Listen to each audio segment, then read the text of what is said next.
अल्हम्दुलिल्लाहि रब्बिल आलमीन वल आक़िबतु लिल मुत्तक़ीन वस्सलातु वस्सलामु अला सय्यदिल अंबिया'i वल मुरसलीन अम्मा बाद फ़ौज़ु बिल्लाहि मिनश शैतानिर रजीम बिस्मिल्लाहिर रहमानिर रहीम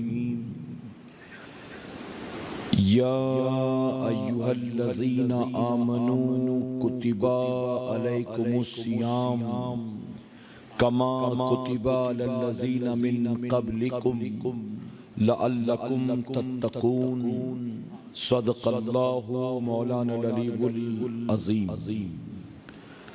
बादे तौहीद के मतवालों, शमे रिसालत के परवानों, गौसो ख्वाजा और रजा के चाहने वालों, आइए सबसे पहले हम और आप निहायत ही अदब और एहतराम के साथ अपने और सारी कायनात के मरकज़े अक़ीदत जनाबे मुहम्मदुर रसूलुल्लाह सल्लल्लाहु ताला अलैहि वसल्लम की बारगाहे बेकस पनाह में जिस तरह से मैं आपको पढ़ाऊं, मेरे साथ मिलकर पूरा मजमा बआवाज़े बुलंद हदिये गुलामी दुरूद सलाम के अंदाज में पेश करने पढ़े अस्सलातु वस्सलामु अलैका या रसूलल्लाह,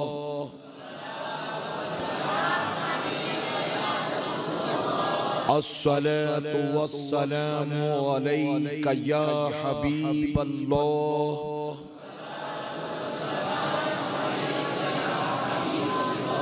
अस्सलातु वस्सलामु अलैका या नबीयल्लाह,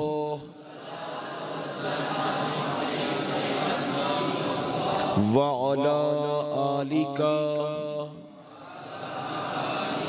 व अस्हाबिका या नूर अल्लाह सल्लल्लाहु ताला अलैका वसल्लम। बिस्मिल्लाहिर रहमानिर रहीम। नवैतु सुन्नतल एतिकाफ। रब्बे काबा की बारगाह में दुआ है, मौला अपने हबीब साहिब लौलाक सल्लल्लाहु ताला अलैहि वसल्लम के सदक़े तू फैल। हम गुनहगारों सियाहकारों को खैर व आफियत के साथ माहे रमजानुल मुबारक नसीब फरमा। मौला हमें आने वाले माहे रमजानुल मुबारक में तमाम दिनों के रोजे रखने और हर रात 20 रकात तरावी व जमात अदा करने की तौफीक अता फरमा।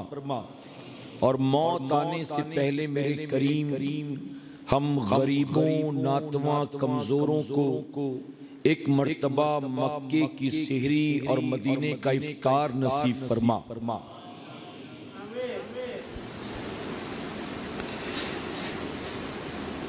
जो दर्स शहे बतहा ने दिया वो दर्स पढ़ाना भूल गए। जो दर्स शहे बतहा ने दिया वो दर्स पढ़ाना भूल गए। औरों को जगाना याद रहा, खुद होश में आना भूल गए। और बदल डाला है अब तो अपना अंदाज़े बयां हमने, बदल डाला है अब तो अपना अंदाज़े बयां हमने। नहीं तो बंद कर दी थी फरिश्तों की ज़बां हमने। मेरे प्यारे आका अलैहिस्सलातु तस्लीम के प्यारे दीवानों, आज की हमारी ये महफिल पाक इस्तक़बाले माह रमज़ान और इस्लाह मुआशरा के नाम पर मुनक्किद की गई है। अल्लाह रब्बुल इज़्ज़त की बारगाह में दुआ है कि मेरा करीम महफिल सजाने वालों का सजाना और हमारा और आपका यहाँ आना कबूल फरमाए। मेरे प्यारे आका अलैहिस्सलातु तस्लीम के प्यारे दीवानों, इस वक्त हम और आप अल्लाह के घर में बैठे हैं और साथ ही सोने पर सुहागा ये है कि अल्लाह के घर में अल्लाह के जिक्र की महफिल में बैठे हैं।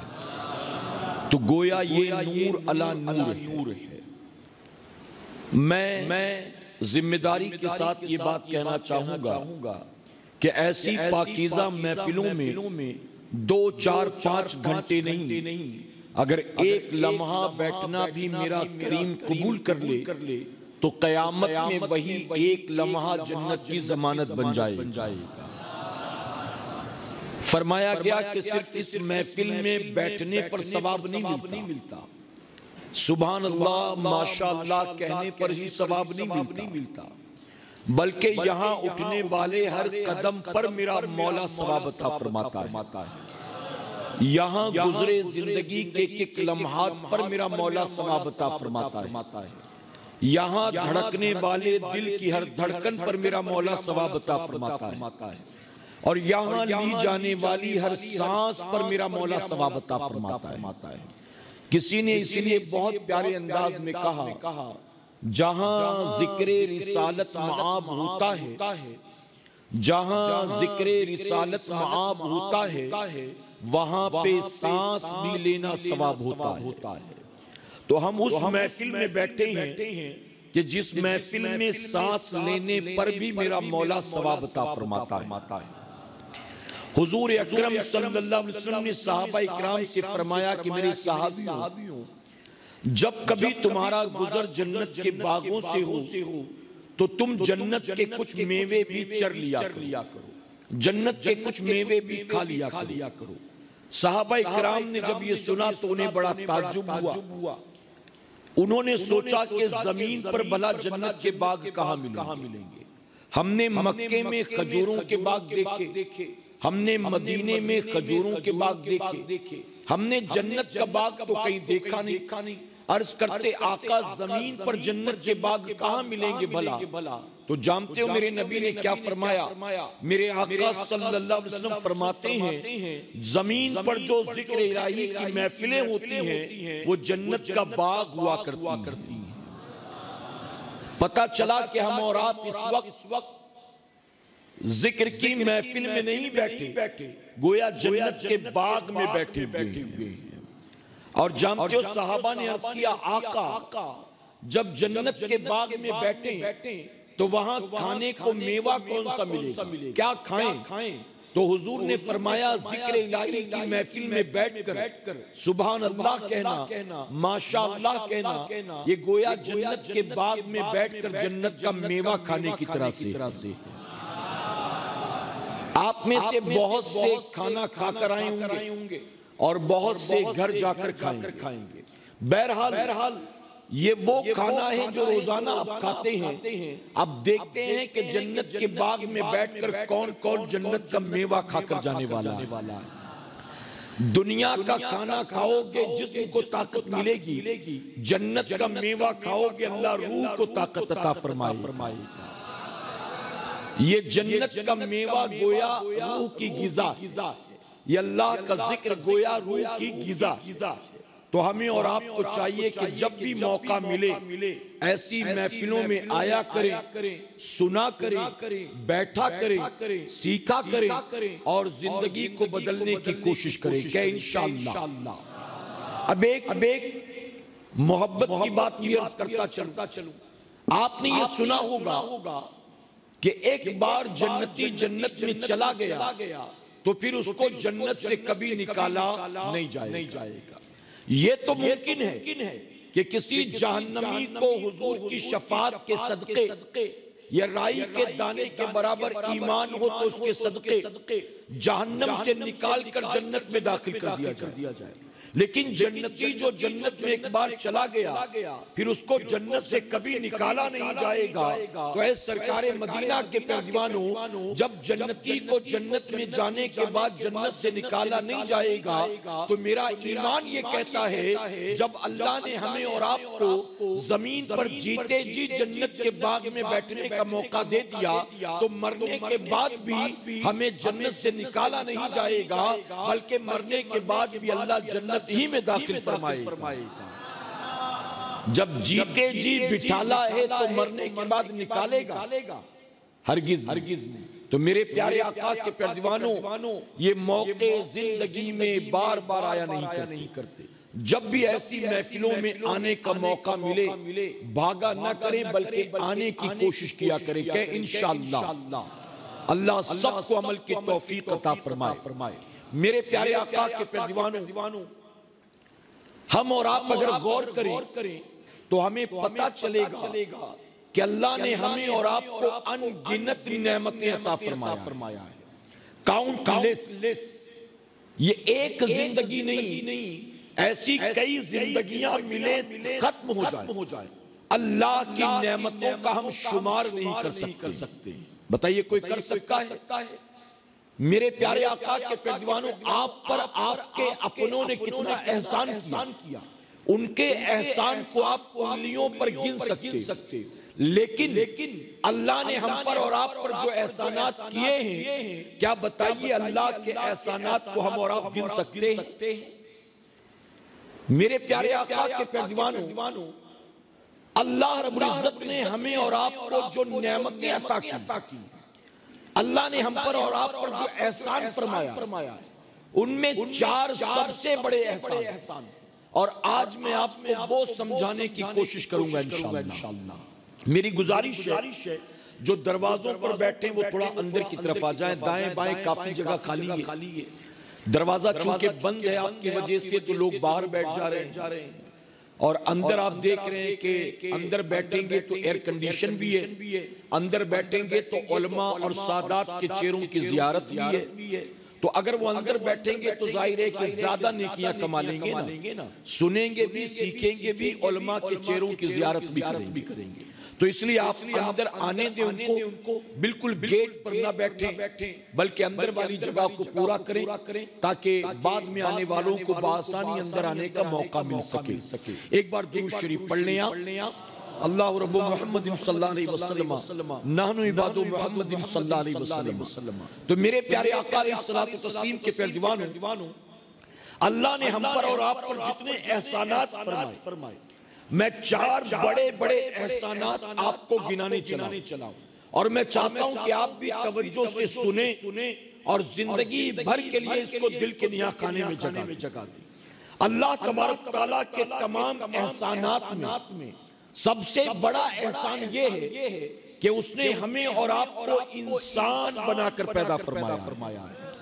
वो कादिर मुतलक, सारी कायनात का खालिक भी वही, सारी कायनात का मालिक भी वही। वो चाहता तो अपनी मर्जी से हमें पत्थर कंकर बना देता, चरिंद परिंद बना देता, कोई दरख्त की टहनी या पत्ते बना देता। वो हमें चाहता तो कीड़े मकोड़े बना देता। लेकिन उसका कितना बड़ा करम है कि जब हमारे बनने की बारी आई तो उसने कुछ और नहीं बनाया, बल्कि अल्लाह ने अशरफुल मखलूकात बनाकर पैदा किया। और ये कितना बड़ा मकाम है जानते हैं? अल्लाह ने इंसान से पहले पैदा किया फरिश्तों और जिन्नात को। अल्लाह ने फरिश्तों को पैदा फरमाया नूर से, और जिन्नात को पैदा किया आग से। इन दोनों की तख्लीक इंसान से पहले, और इंसान को अल्लाह ने पैदा किया मिट्टी से। किससे पैदा किया? मिट्टी से। फरिश्तों को नूर से, जिन्नात को आग से, इंसान को मिट्टी से। लेकिन जब खिलाफत का ताज देने की बारी आई तो आग वालों के सर पर नहीं रखा, नूर वालों के सर पर नहीं रखा। अल्लाह ने अपनी खिलाफत का ताज जिसे मिट्टी से पैदा किया था उस आदम अलैहिस्सलाम के सर पर रखा। अशरफुल मखलूकात का लक़ब, अशरफुल मखलूकात का तगमा अल्लाह ने इंसान को अता किया। और जानते ये मकाम जो हमें मिला, इसमें भी अपना कोई कमाल नहीं। इंसानों का दर्जा रब ने सबसे बुलंद इसलिए किया क्योंकि अल्लाह अपने हबीब को फरिश्तों और जिन्नात में भेजने वाला नहीं था। चूंकि महबूब इंसानों में आने वाले थे, इसलिए अल्लाह ने खिलाफत का ताज इंसानों के सर पर रखा है। जानते ये इंसान बनकर पैदा होना ये कितना बड़ा मकाम। एक मर्तबा हज़रत बायज़ीद बुस्तामी रहमतुल्लाह अलैह अपने चंद शागिर्दों के साथ एक रास्ते से गुजर रहे। उसी रास्ते पर सामने से एक कुत्ता चला रहा। कुत्ते ने कुछ कहा बायजीद बुस्तामी ने सुना, उसके बाद जमीन पर बैठकर ज़ारो कतार रोने लगे। आप जानते मैं किस बुजुर्ग की बात कर रहा हूं? बायजीद बुस्तामी आज के दौर के किसी आम मुसलमान का नाम नहीं है। एक मुसलमान ने अपने यहूदी दोस्त से कहा कि तू मेरे साथ कई सालों से रह रहा है, मैं तुझे दावत देता हूं कि तू इस्लाम कबूल कर ले। क्या तुझे इस्लाम में कोई अच्छाई आज तक नजर नहीं आई? मैं तुझे दावत देता हूं कि तू इस्लाम कबूल कर। तो जानते हो उस यहूदी ने क्या कहा? यहूदी ने अपने मुसलमान दोस्त से कहा कि ऐ मेरे दोस्त, तू मुझे किस इस्लाम की दावत दे रहा? मुसलमान ने कहा इस्लाम तो एक ही है, मैं उसी की दावत देता हूं। यहूदी ने कहा नहीं, एक नहीं है, मैंने अपनी जिंदगी में दो इस्लाम देखा, एक तेरा वाला और एक बायजीद बुस्तामी वाला। एक तेरा वाला इस्लाम और एक बायजीद बुस्तामी वाला इस्लाम। तू अगर अपने इस्लाम की दावत देता है तो रहने दे, अगर बायजीद बुस्तामी के इस्लाम की दावत देता है तो हाँ मैं इस पर गौर कर सकता हूँ, हाँ मैं इसके बारे में सोच सकता हूँ। अब मुसलमान समझ गया कि मेरा यहूदी दोस्त मुझे पसंद नहीं करता, लेकिन बायजीद बुस्तामी को पसंद करता है। वो मेरे इस्लाम को अच्छा सच्चा नहीं मानता, उनके इस्लाम को अच्छा सच्चा मानता है। तो वो मुसलमान कहने लगा मेरा इस्लाम कबूल ना कर, बायजीद बुस्तामी वाला इस्लाम कबूल कर ले।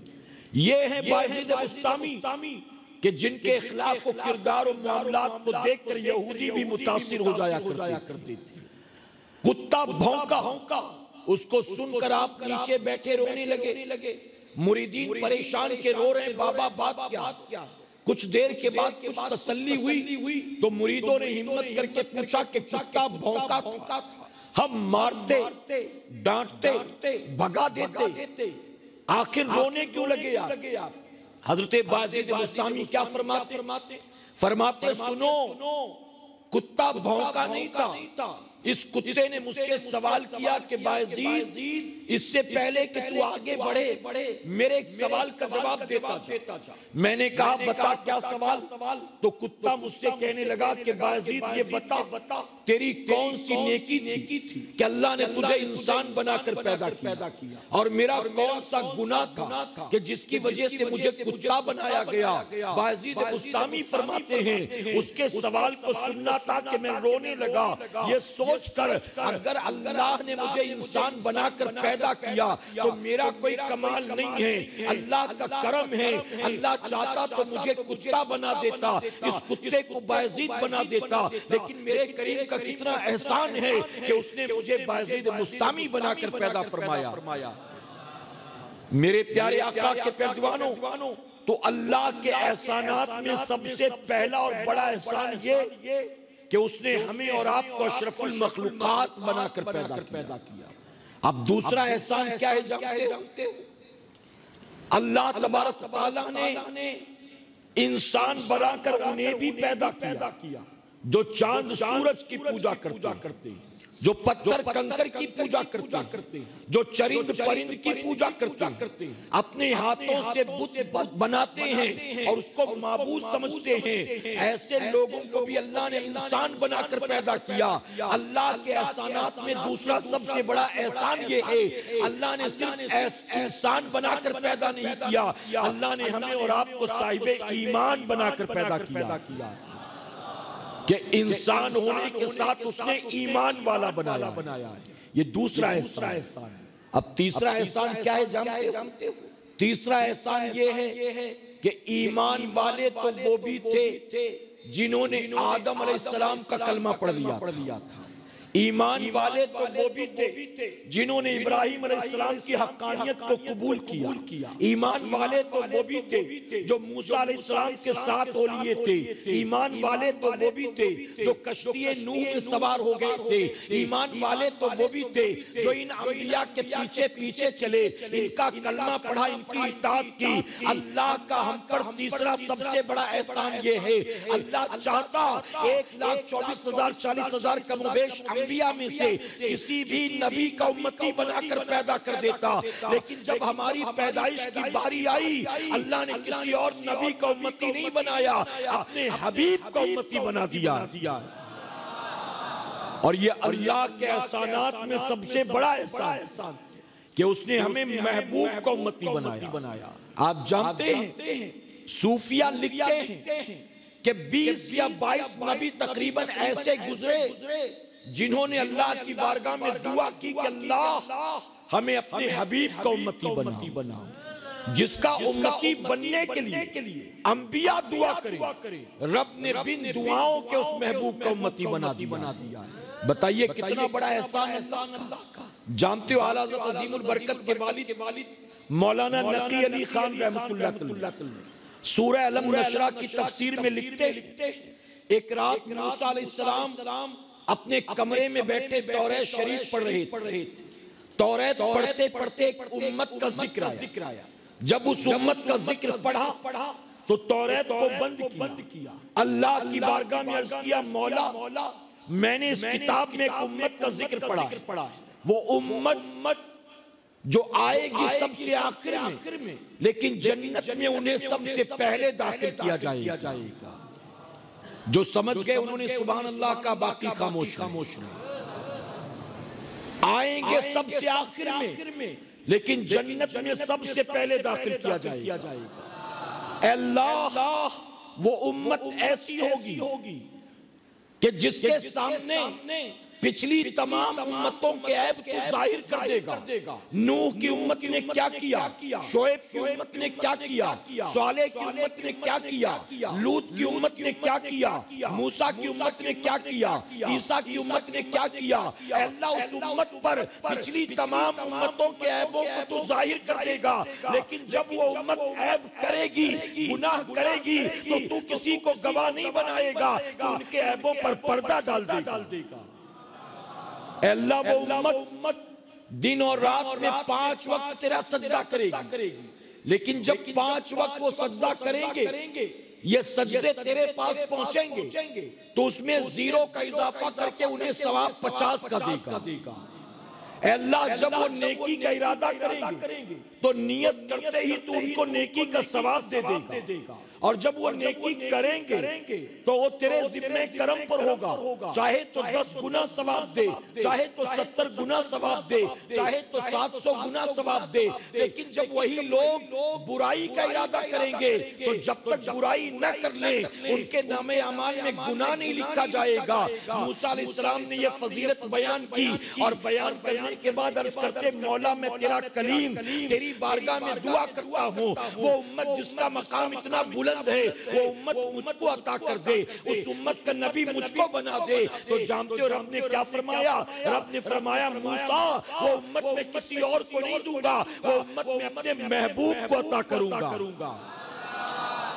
मेरा हबीब सारे नबियों का सरदार होगा और वो उम्मत सारी उम्मतों की सरदार होगी। ऐ मूसा वो उम्मत किसी और को नहीं अपने महबूब को दूंगा।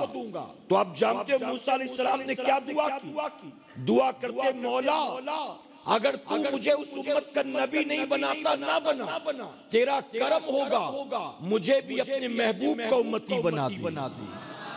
ऐ सुन्नियों अपनी किस्मत पर नाज करो। अरे जिसकी उम्मत में पैदा होने के लिए मूसा अलैहिस्सलाम जैसा नबी दुआ करता हो, मेरे करीम ने बिन दुआओं के उस हबीब को उम्मती बना दिया, बिन दुआओं के।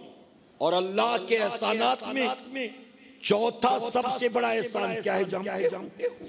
नबी की उम्मत में तो वो भी हैं जो कहते हैं नबी मरकर मिट्टी में मिल गए, माज़अल्लाह।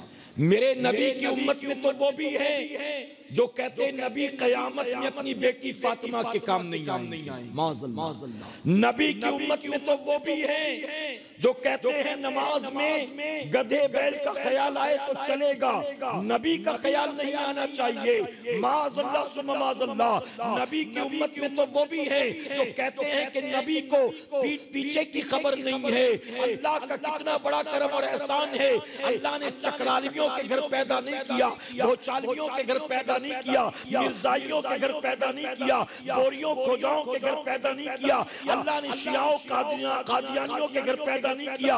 अल्लाह ने सो कॉल्ड अहले कुरान, अहले हदीसों के घर पैदा नहीं किया, वहाबियों तबलीगियों के घर पैदा नहीं किया। अल्लाह के एहसानात में सबसे बड़ा एहसान है अल्लाह ने हमें सुन्नियों के घर में पैदा फरमाया। मेरे प्यारे आका अलैहिस्सलातु तस्लीम के प्यारे दीवानों, अल्लाह के एक एक एहसान को याद करो और अपनी जिंदगी अल्लाह रसूल की रजा के मुताबिक गुजारने की कोशिश करो। अगर मैं नेमतों की बात करूं, ये 4 चीजें मैंने गिनाई। ये आपकी जो सांसें चल रही हैं, आपने कोई इंजन फिट करवाया है अंदर? अरे जो ऑक्सीजन आप ले रहे, घर में एक बल्ब भी जले तो बिजली का बिल। ये जो दिन रात सांस में ऑक्सीजन आप लेते हैं, इसका कोई बिल आता है? आपने देखा कोरोना काल में इसी ऑक्सीजन के लिए लोग तरस रहे थे।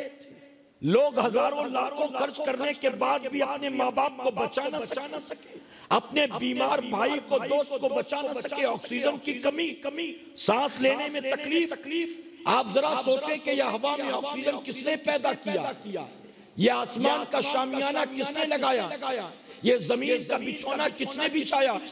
ये जमीन से सब्जा कौन हमारी खातिर उगाता है? आसमान से पानी हमारे लिए कौन बरसाता है?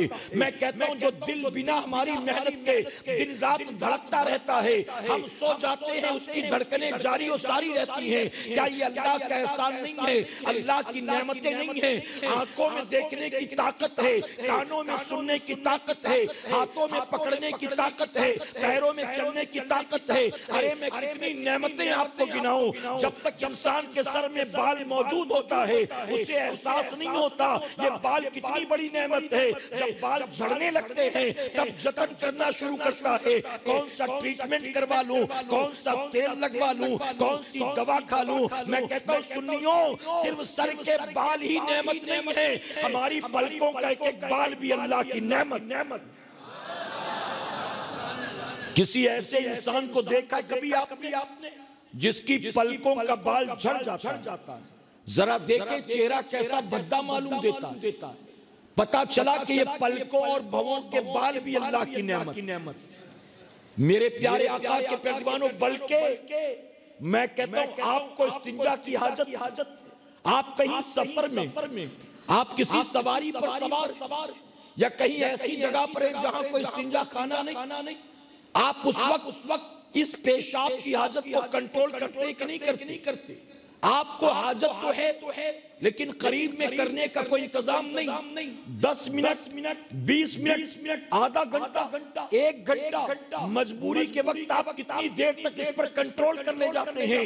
मैं कहता हूं कभी हमने गौर नहीं किया, अरे ये कंट्रोलिंग पावर भी तो अल्लाह की नेमत। कई मरीज ऐसे हैं जो कंट्रोल नहीं कर पाते, कई बूढ़े बीमार ऐसे जो कंट्रोल नहीं कर पाते। हम अगर कर लेते हैं तो ये अल्लाह की नेमत नहीं है, उसका करम और एहसान नहीं। ये हमारे जिस्म के अंदर जो रगों का जाल फैला हुआ है। आप जानते हैं कि इंसान की बॉडी में जो रगें फैली है पूरी बॉडी में, ये कितनी लंबी चौड़ी। साइंसदानों ने यहां तक का एक आदमी की बॉडी में जो नसें फैली है वो इतनी लंबी चौड़ी है कि इनको निकाल कर अगर जमीन को लपेटा जाए तो इंसान के जिस्म के अंदर मौजूद नसों से पूरी जमीन को 2 बार लपेटा जा सकता है। अल्लाह ने कितनी रगें रख दी है इस बॉडी के अंदर, और एक भी नस बेकार नहीं है। मेरे प्यारे आका के प्यारे दीवानों, मैं अभी सफर कर रहा था कर्नाटक के इलाके का, तकरीबन 12-13 घंटे का सफर बाई ट्रेन। जब ट्रेन से उतरा तो मेरी गर्दन की एक नस दब चुकी थी। तकरीबन 1.5 महीने हो गए अब तक इसका ट्रीटमेंट करवा रहा हूं। उसका दर्द जाता नहीं, कभी वहां से उतर कर पीठ में आ जाता है, कभी वहां से उतर कर हाथ में आ जाता है। अब तक मेरी 3 उंगलियां सुन्न है, सिर्फ एक नस के दबने की वजह से। ऐ सरकारे मदीना के प्यारदीवानों, आप जरा सोचो, पूरे जिस्म के अंदर अल्लाह ने नसों का जाल बिखेर रखा है। एक नस अगर दब जाती है तो इंसान बेचैन हो जाता है, इंसान तड़प उठता है। आप दिल्ली में जाकर देखें, दिल्ली में एक अस्पताल है, उस अस्पताल में सिर्फ रीढ़ की हड्डी के मरीजों का इलाज किया जाता है, स्पाइनल कॉर्ड के मरीजों का इलाज किया जाता है। आपको 22, 25, 30, 40 साल के जवान बिस्तर पर लेटे हुए मिलेंगे। वो बातचीत भी कर रहे हैं, वो मुस्कुरा भी रहे हैं, वो देख भी रहे हैं, वो हाथ भी हिला रहे हैं, वो लेटे लेटे खाना भी खा रहे हैं। लेकिन जब इस्तिंजा जांच है, इसका चेहरा तो देखने में अच्छा मालूम देता है, आवाज भी आ रही है, ये सुन भी रहा है, बोल भी रहा है, तो चल फिर क्यों नहीं सकता? तो जानते हो जवाब क्या मिलता है? जवाब मिलता है कि रीढ़ की हड्डी में एक नस दब गई है। उस नस के दबने की वजह से इसकी रीढ़ की हड्डी जिस्म का बोझ नहीं उठा पाती, इस वजह से चल फिर नहीं सकता।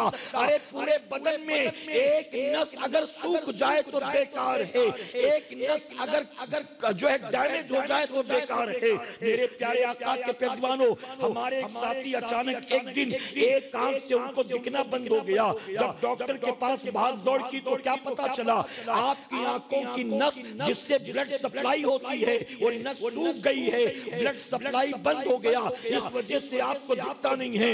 ऑपरेशन करना पड़ेगा, ऑपरेशन करके भी आराम ना मिला, 3 महीने आपको दवा लेनी पड़ेगी, दवा लेकर भी आराम ना हुआ। सिर्फ मिसाल देकर समझाना मकसद है।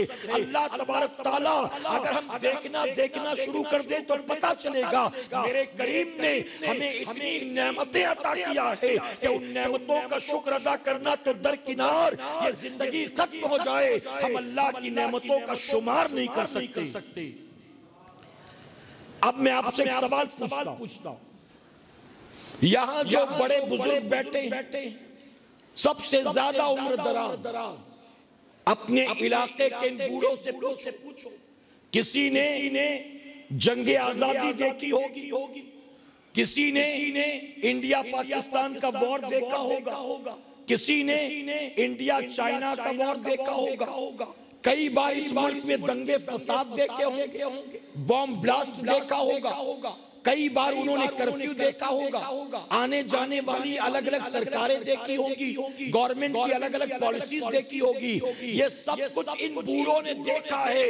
लेकिन इन बूढ़ों से पूछो, कोरोना काल में जो कुछ हमारे बच्चों ने देखा, क्या तुमने कभी जिंदगी भर ये देखा था? जवाब मिलेगा देखना तो दूर की बात, हमने कभी सोचा भी नहीं था कि ऐसा वक्त भी जिंदगी में आएगा। गलत तो नहीं कह रहा हूं मैं। मेरे प्यारे आका के प्यारदीवानों, मैं पिछले ही बुध को तकरीबन 17 दिन का सफर मक्के मदीना का करके आया। मैं 16 तारीख को उम्रा करके आया।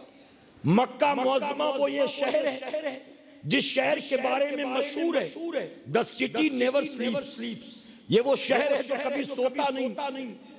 आप मक्के के गली कूचों में चले जाएं, रात के वक्त भी उतना ही उजाला होगा जितना हमारे शहर में दिन में हुआ करता।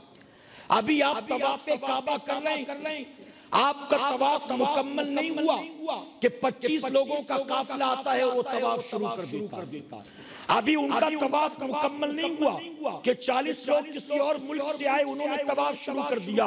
अभी उनका तवाफ मुकम्मल नहीं हुआ कि 70 लोगों का काफिला आया, उन्होंने तवाफ शुरू कर दिया।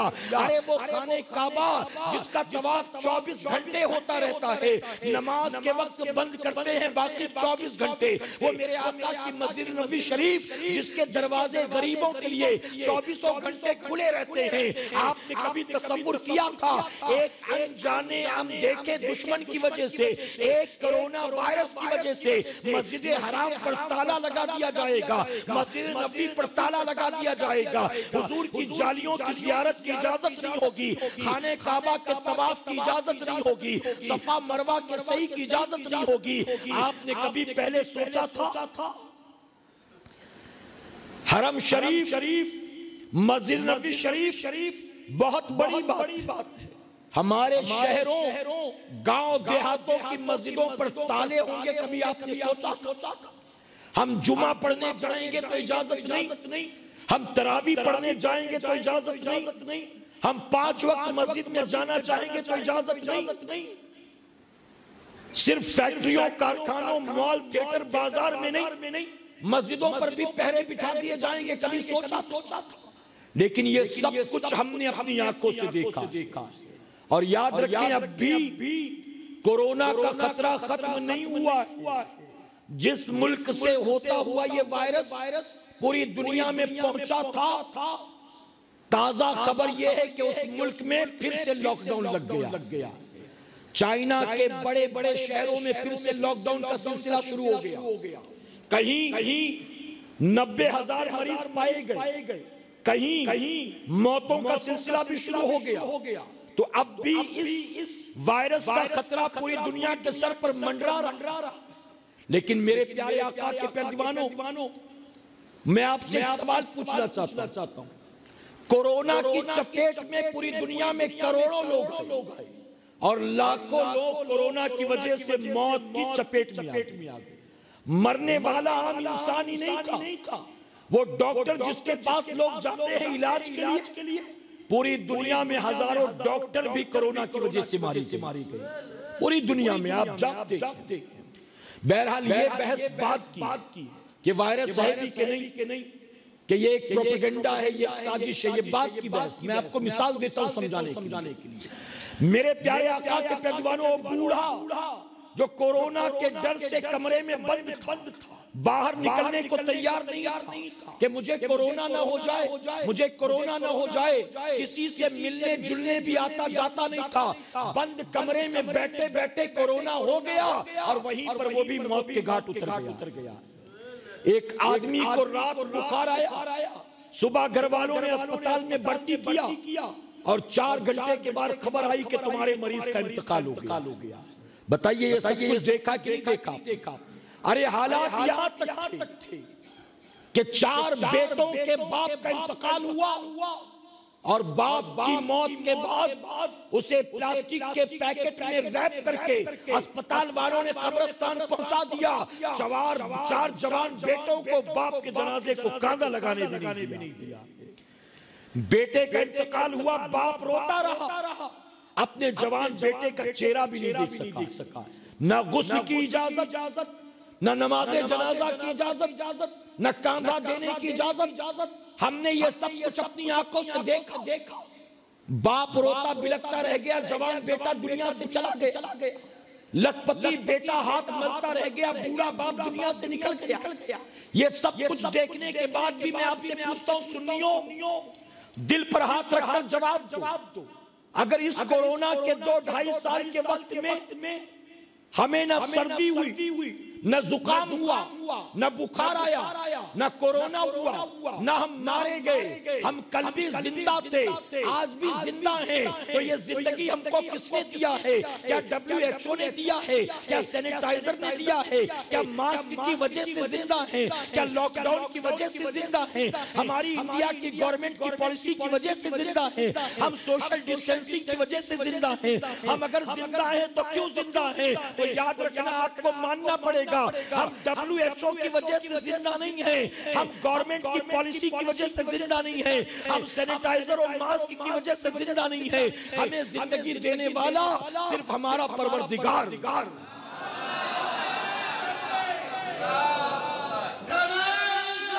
हमारा खालिक भी वही, हमारा मालिक भी वही।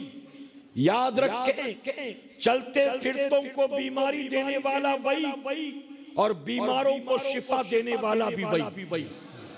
अगर हम कल भी जिंदा थे, आज भी जिंदा है, तो ये भी मेरे रब का एहसान है।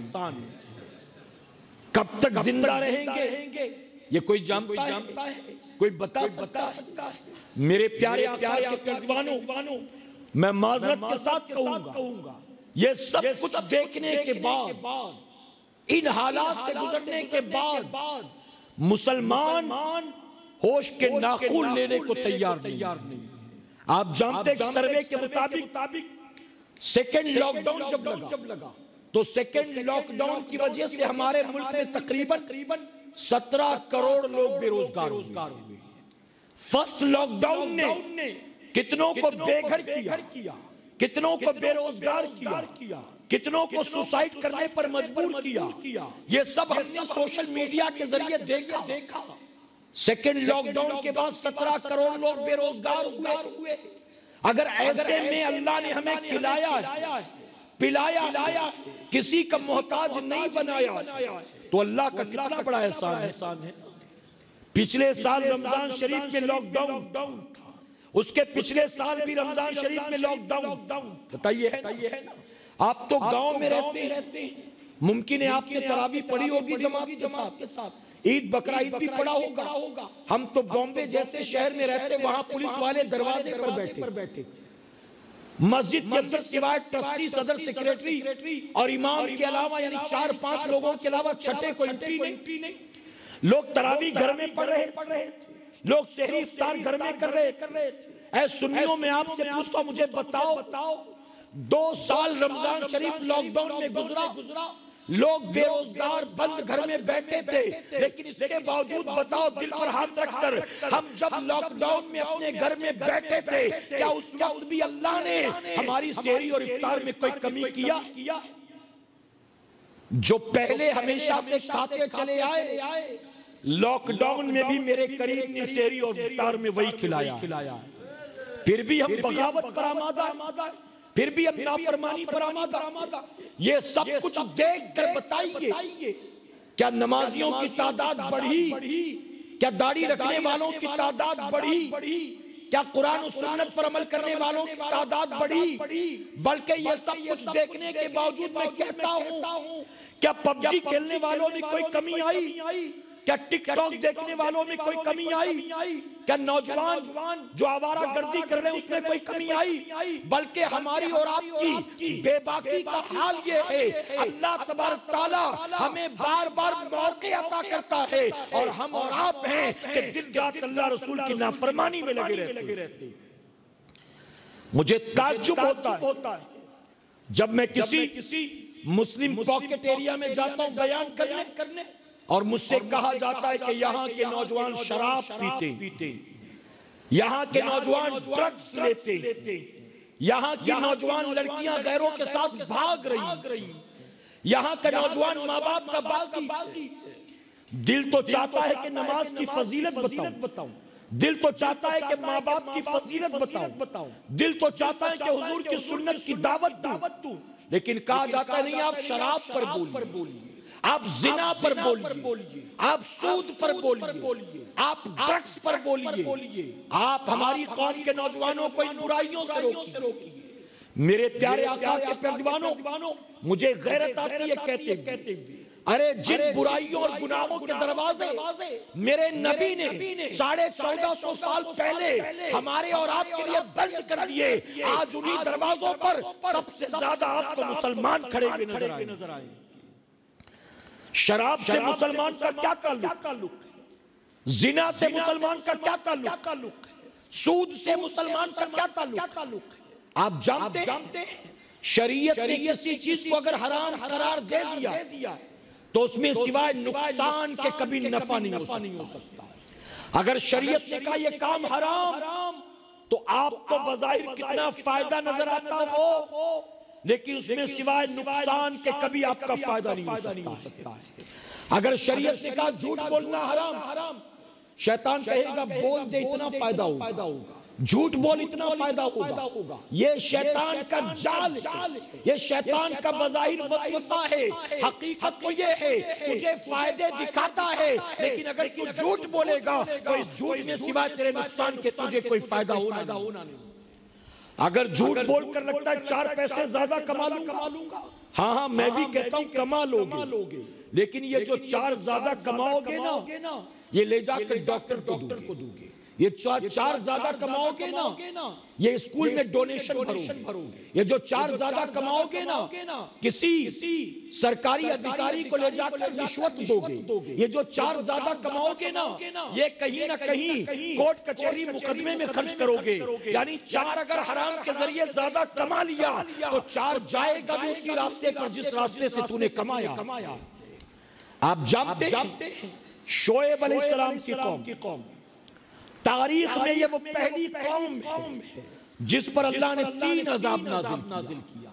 इससे पहले जितनी कौमों पर अजाब हुए सब पर एक अजाब आया था, लेकिन शोएब अलैहिस्सलाम की कौम पर पहली बार तारीख में 3 अजाब आए। ये 3 अजाब क्यों आए थे? क्या करते थे?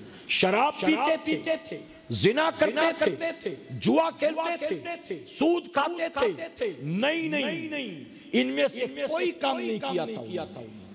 किया क्या था? अजाब क्यों आया? शोएब अलैहिस्सलाम की कौम कारोबारी लोग थे, बिजनेसमैन थे।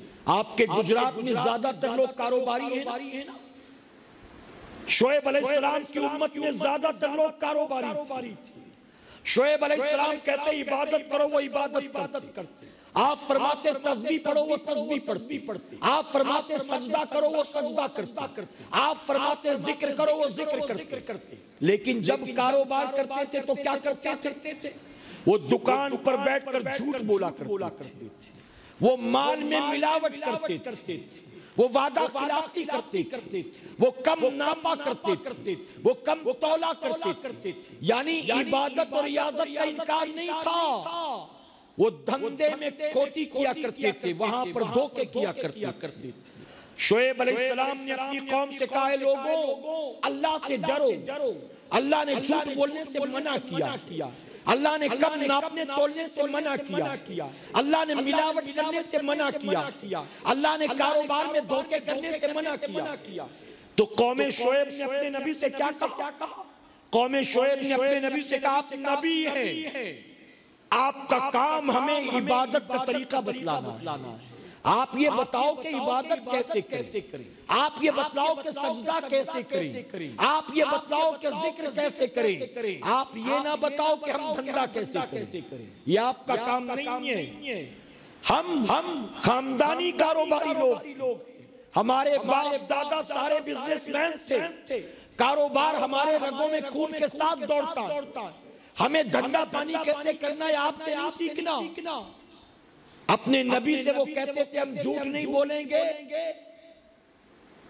तो दुकान का किराया कहां से निकालेंगे। हम झूठ नहीं बोलेंगे तो बेटी की शादी कैसे करवाएंगे। हम झूठ नहीं बोलेंगे तो नौकर की तनख्वाह कहां से देंगे। हम मिलावट नहीं करेंगे तो घर का चूल्हा कैसे जलेगा।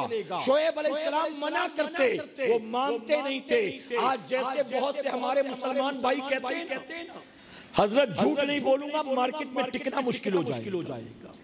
हमारे यहाँ तो बाजार ही झूठ का गर्म। सारे बोल रहे मैं नहीं बोलूंगा तो बाजार में टिक नहीं पाऊंगा। याद रखना जिस चीज से अल्लाह रसूल ने मना कर दिया उसमें सिवाय नुकसान के तुझे कभी नफा नहीं हो सकता है।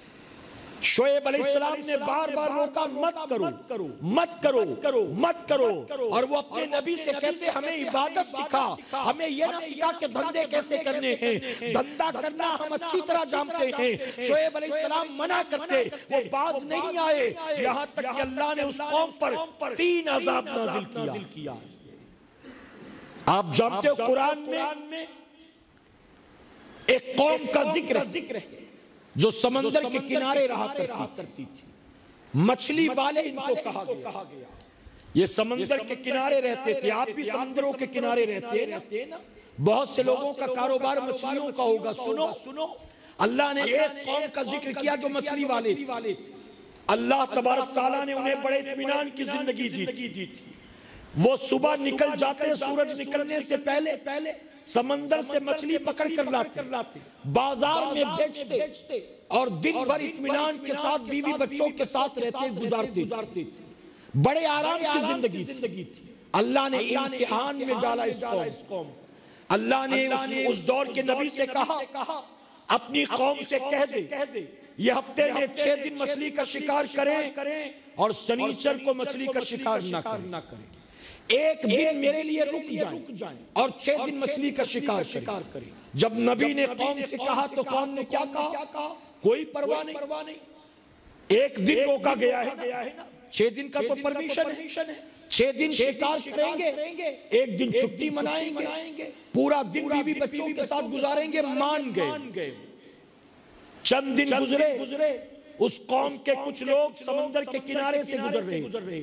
शनीचर का दिन था। जब समंदर के किनारे से वो गुजरे तो उन्होंने देखा कि समंदर में बड़ी बड़ी मछलियां तैर रही, उछल रही, भाग रही, कूद रही। जब मछलियों को देखा तो दिल में लालच पैदा हुआ। मछुआरे थे, उन्होंने सोचा इतनी बड़ी बड़ी मछलियां और हमें पाबंदी लगा दी गई। अरे आज के दिन अगर हम शिकार करते तो आज के दिन बाकी दिनों के मुकाबले ज्यादा मछलियां हाथ लगती। दिल में लालच पैदा हुआ। लेकिन कहा क्या करें, मजबूर है, शिकार तो कर ही नहीं सकती, अल्लाह ने मना किया। लेकिन वो काउंट कर रहे थे, कैलकुलेट कर रहे थे। एक दिन का धंधा इतने का, अब शनीचर को धंधा नहीं कर रहे तो इतने का नुकसान हो रहा है। अब उन्होंने कैलकुलेशन करना शुरू किया। उस कौम के कुछ और स्मार्ट लोग उन्होंने कहा हमारे पास एक रास्ता है। अल्लाह ने शनीचर को शिकार करने से मना किया ना, हम एक काम करेंगे, जुमा की रात को जाल डालेंगे, इतवार को सुबह उठाएंगे, शनीचर को शिकार नहीं करेंगे, जुमा को जाल डालेंगे, इतवार को निकालेंगे तो शनीचर की मछलियां भी हमारे जाल में फंस जाएंगी। अल्लाह की बात भी रह जाएगी और हमारी धंधे की खोटी भी नहीं होगी। अक्ल के घोड़े दौड़ाए दीन में, क्या बताओ, दीन ने इजाजत दी है, दीन ने अक्ल के घोड़े दौड़ाने। हर दौर में कुछ और स्मार्ट लोग रहते जो दीन में अक्ल के घोड़े दौड़ाते। उन्होंने दौड़ाया, नतीजा क्या हुआ? कौम 2 हिस्सों में बढ़ गई। एक कहती थी नहीं ये भी करना गलत, और एक कहती थी अल्लाह ने शनीचर को मना किया ना, हम शनीचर को नहीं कर रहे, इसमें क्या गुनाह? हम तो जुमा को जाल डालते, इतवार को उठाते हैं, इसमें कौन सा गुनाह है?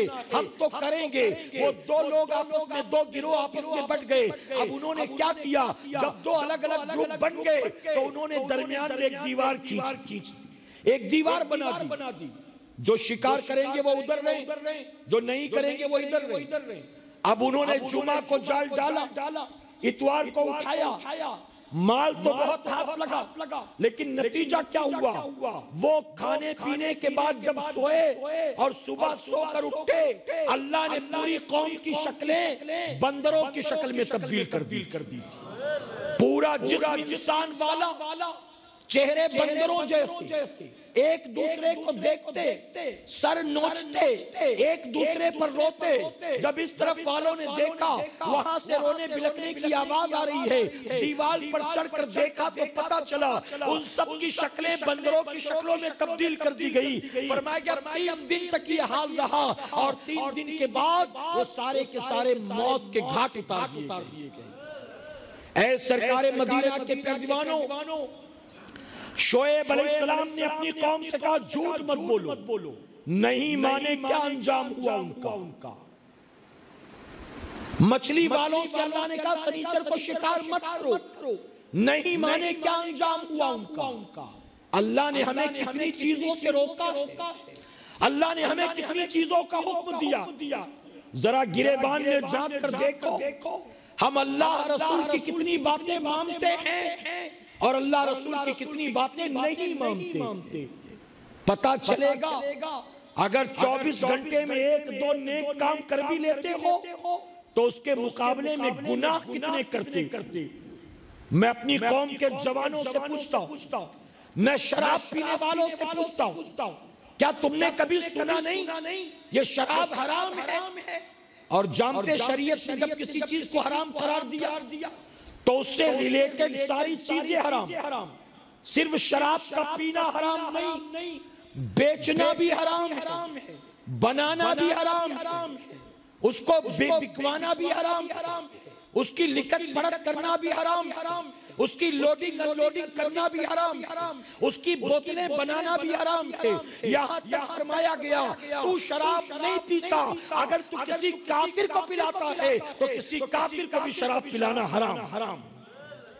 यहाँ लोग रिश्वत देते, इसको 200 रुपया दो, दारू पी लेगा, मेरी फाइल साइन कर देगा।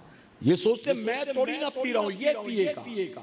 जब पता है शराब पी रहा है, जानते हो, फरमाया गया छोटे बच्चे को कोई पिलाए या किसी गैर मुस्लिम को पिलाए तो ये भी हराम। और फरमाया गया जिसने पिया नहीं पिलाया है, कयामत में भी उसे उन्हीं के साथ उठाया जाएगा जो पिया करती थी।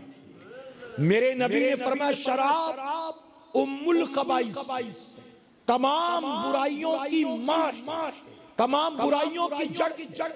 मां आयशा सिद्दीका फरमाती हैं मैं रात इशा के बाद पानी में कुछ खजूरें हुजूर के लिए भिगाती थी। मेरे नबी फज्र की नमाज पढ़कर आते तो उस खजूर को खाते, पानी को पीते। मां आयशा सिद्दीका फरमाती मेरे नबी उसे खाने पीने से पहले बगौर देखते। एक दिन, 2 दिन, 3 दिन। मां आयशा सिद्दीका कहती आका क्या देख रहे हैं आप? मैंने धोकर भिगाया, पानी भी साफ सुथरा था, आप क्या देखते? तो जानते हो मेरे नबी ने क्या फरमाया था? आका फरमाते आयशा अगर रात भर भिगाने की वजह से इसमें झाग पैदा हो जाए तो ये शराब के करीब है, और अगर ये शराब के करीब है तो इसका खाना पीना हराम। यहाँ लोग सड़ी गली चीजों की शराब पी रहे, केमिकल मिली हुई शराब पी रहे, जो सिर्फ जिस्म को खराब नहीं करती, पीने वाले की दुनिया और आखिरत दोनों को खराब कर देती। एक बोतल पीना, पूरी जिंदगी पीना, अरे ये तो दरकिनार। मेरे आका ने फरमाया जिसने शराब का एक घूंट हलक के नीचे उतारा और बिन तौबा किए मर गया, आका फरमाते वो इस हाल में मरेगा कि सकरात के वक्त उसका हलक सूख कर कांटा बन जाएगा, और सकरात के वक्त ऐसी प्यास की शिद्दत होगी कि पूरी दुनिया के समंदर अगर उसके मुंह में उंडेल दिए जाएं तब भी वो दुनिया से प्यासा ही मरेगा। मुहर्रम के महीने में इमाम हुसैन के नाम का शरबत पीने वालों, मैं कहता हूं दिल पर हाथ रखकर जवाब दो, शराब पीना ये हुसैन का काम है कि यजीद पलीद का काम? हम कहलाते हुसैनी, हम कहते सादात से मोहब्बत करने वाले लोग हैं, हम अहले बैत से मोहब्बत करने वाले लोग हैं, हम गौस पाक से गरीब नवाज से मोहब्बत करने वाले लोग हैं, हम लेकिन हम शराब पी रहे हैं, वो शराब जो इमाम हुसैन उनका दुश्मन यजीद पलीद पिया करता था। उसी मुंह से शरबत पियो इमाम हुसैन के नाम का, उसी मुंह से खिचड़ा खाओ मुहर्रम में इमाम हुसैन के नाम का, उसी मुंह से नाम लो मौलाए कायनात का, उसी मुंह से नाम लो गौस पाक का, उसी मुंह से मोहब्बत की बात करो अपने नबी की, और उसी मुंह में शराब की घूंट उतारो। जरा सोचो तुम्हारा कयामत में अंजाम क्या होगा। मेरे नबी फरमाते हैं शराबी प्यासा दुनिया से मरेगा और जहन्नम में भी प्यास की शिकायत करेगा। प्यास हदीस मुबारक में आता है जब वो प्यास की वजह से तड़पेगा, एक जहन्नमी की खोपड़ी में जहन्नमियों के जिस्मों से बहने वाला खून और पीप उसको पीने के लिए दिया जाएगा। और एक रिवायत में आता है फाहिशा औरत की शर्मगाह से बहने वाला खून जहन्नमी की खोपड़ी में डालकर उस शराबी को पीने के लिए दिया जाएगा। वो खोपड़ी हाथ में लेगा, मुंह के करीब करेगा, जब देखेगा इसमें पानी नहीं है, इसमें तो खून और पीप है, और वो भी बदबूदार, वो भी उबलता हुआ, वो रो कर कहेगा फरिश्तों ये क्या दे रहे हो, फरिश्तों मेरा मजाक न उड़ाओ, अरे मुझे प्यास लगी है थोड़ा सा पानी पिला दो। तो अल्लाह के फरिश्ते कहेंगे तू जमीन पर हराम चीज की हुई चीज को पीता था, अब तुझे पानी नहीं मिलेगा, अगर प्यास लगी है तो तुझे यही पीना पड़ेगा। हदीस मुबारक में आता इतना प्यासा होगा कि मजबूरी की वजह से प्यास बुझाने के लिए उस खोपड़ी को अपने मुंह से लगाना चाहिए कि चलो यही पी लूं, कम से कम कुछ तो राहत मिले, खून और पीप ही सही कुछ तो पी लूं। जब मुंह के करीब करेगा तो फरमाया गया वो इस तरह से उबल रहा होगा, इस तरह से गर्मी की शिद्दत होगी कि जैसे ही वो शराबी मुंह के करीब करेगा उसके चेहरे की सारी चमड़ी जलकर उसके अंदर गिर जाएगी। आप जरा सोचो, जमीन पर जो दोस्ती यारी के चक्कर में शराब पीते, जो गर्लफ्रेंड के चक्कर में शराब पीते, जो किसी बिजनेस पार्टी में जाते और शराब पीते, जो शादी ब्याह के मौके पर खुश होकर शराब पीते, जरा सोचे उनका अंजाम क्या होगा। मेरे प्यारे आका के प्यारे दीवानों, शराब को जब अल्लाह रसूल ने हराम करार दे दिया तो एक मुसलमान को कभी जीते जी उस रास्ते और उस बुराई की तरफ नहीं जाना चाहिए। लेकिन आज हम और आप इतने बेखौफ हो गए, इतने बेबाक हो गए, हमको लगता है नाफरमानी के बाद भी अल्लाह ने हमको 2-2 घर दिया, अल्लाह ने दुकान दी, रोजाना लाखों का गल्ला हो रहा है, अच्छा खासा मेरा बिजनेस चल रहा है। अल्लाह नाराज होता तो रोजी न देता, अल्लाह नाराज होता तो दुकान न देता, अल्लाह नाराज होता तो मुझे सेहत न देता, अल्लाह नाराज होता तो औलाद न देता, अल्लाह नाराज होता तो खुद कर रहे हैं, फिर भी अल्लाह नेमतों पर नेमतें दे रहा है। इसका मतलब अल्लाह नाराज नहीं है। तो मैं आपसे पूछता हूँ, आपके पास जितना कुछ है अल्लाह ने इससे ज्यादा फिरौन को दिया था, अल्लाह ने इससे ज्यादा तो नमरूद को दिया था, अल्लाह ने इससे ज्यादा तो कारून और शद्दाद को दिया था। तो क्या कहोगे अल्लाह उनसे भी राजी था? अरे अल्लाह ने दिया, लेकिन जब वो बगावत पर उतरे तो अंजाम क्या हुआ, ये भी तो जरा पढ़कर देखो।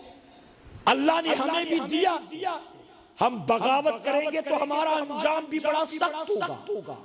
फिर अल्लाह जब पकड़ करने पर आता है तो अल्लाह की पकड़ से क्या कोई बचा सकेगा? भला बताओ।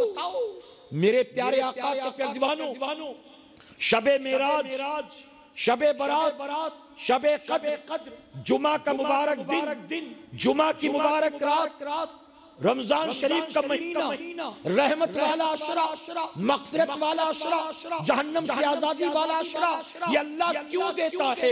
ये बड़ी बड़ी रातें और ये बड़े बड़े दिन मेरा करीम इसलिए देता है, मेरे बंदे पलटा, मेरे बंदे पलटा, मेरे बंदे पलटा। अल्लाह हमें बार बार मोहलत देता है, अल्लाह हमें बार बार मौके देता है।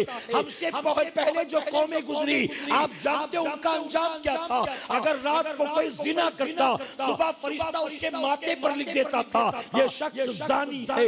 अल्लाह अकबर, पूरी दुनिया के सामने उसका जुर्म जाहिर कर दिया जाता था। लेकिन हम दिन रात गुनाह करते हैं, अल्लाह पर्दा डालता है, अल्लाह पर्दा डालता है ताकि बंदे पलट आए, बंदा पलट आए, बंदा रुजू कर ले। लेकिन हम मानने को तैयार नहीं है। अल्लाह ने मोहलत दे रखा है, लेकिन याद रखना ये छूट हमेशा के लिए नहीं है। अल्लाह जो मोहलत देना जानता है वही अल्लाह पकड़ भी करना जानता है। अल्लाह जो नेमत देना जानता है वही अल्लाह नेमत छीनना भी जानता है। अगर कल अल्लाह ने पकड़ कर ली तो पूरी दुनिया मिलकर भी अल्लाह की पकड़ से हमें बचा नहीं सकेगी। आप जानते हो अल्लाह ने अपने नबी यूशा अलैहिस्सलाम पर वही किया, यूशा अनकरीब मैं तेरी उम्मत पर अपना अज़ाब नाज़िल करूंगा। यूशा अलैहिस्सलाम ने कहा, अल्लाह मेरी उम्मत में 60,000 गुनाहगार, 40,000 नेक लोग, तेरा अजाब 60,000 गुनाहगारों पर आएगा ना? अल्लाह ने फरमाया नहीं यूशा, मेरा अजाब तेरी पूरी कौम पर आएगा। कांप गए अल्लाह के नबी, अर्ज करते मौला 40,000 तो नेक हैं, तेरी भी मानते हैं मेरी भी मानते, उन पर अजाब क्यों आएगा? वो तो नेक हैं। 60,000 गुनाहगार हैं, उन पर अजाब नाजिल कर, नेकों पर क्यों? तो जानते हो रब ने क्या फरमाया?